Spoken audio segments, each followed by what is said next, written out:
Luke Taylor. Thank you very much, Madam Deputy Speaker.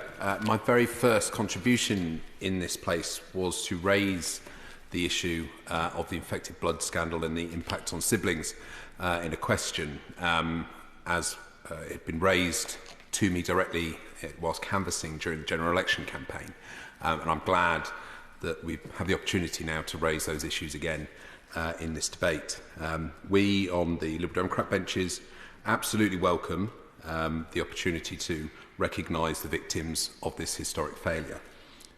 The tragedy of history is that we cannot change it, but the opportunity in front of this House now at least allows us to give victims and their families the recognition and the recourse that they have been stripped of for far too long by learning lessons from this terrible episode and ensuring that history is not repeated.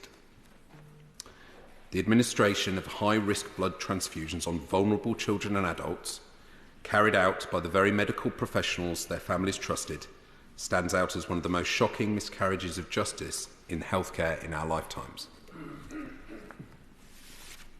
The inflected blood scandal has left behind a wake of mourning families forever changed by the loss of their loved one. I would like today to share the concerns of just one of those thousands of families. A constituent of mine who lost a sibling to the scandal recently wrote to me to say that he is deeply worried that his 87-year-old mother may not live to witness justice served through the government's compensation scheme.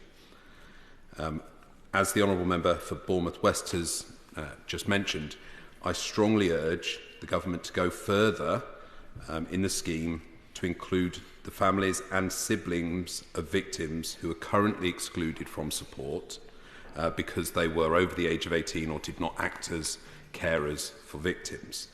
That is a clear exclusion that I think we do need to revisit and hopefully can be included in further phases of the scheme.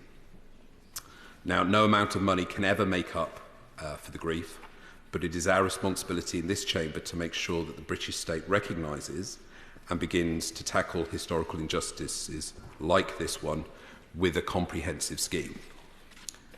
To make sure this scheme does that properly, the government must also ensure full transparency over its progress and open, ongoing communications with all those affected.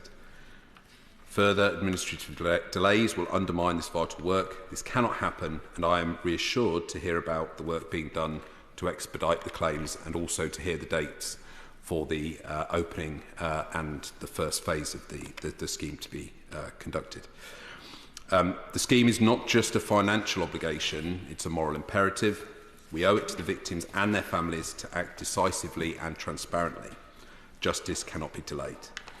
When the story of this scandal is told, let today be the first page of the final chapter in which we right a historic wrong. We take stock of what it has taught us about the failures of our system and provide, at long last, some level of closure for victims and their families.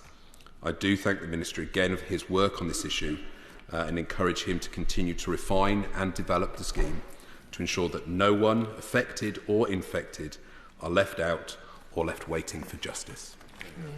Thank you, Madam Deputy Speaker. First, I'd like to express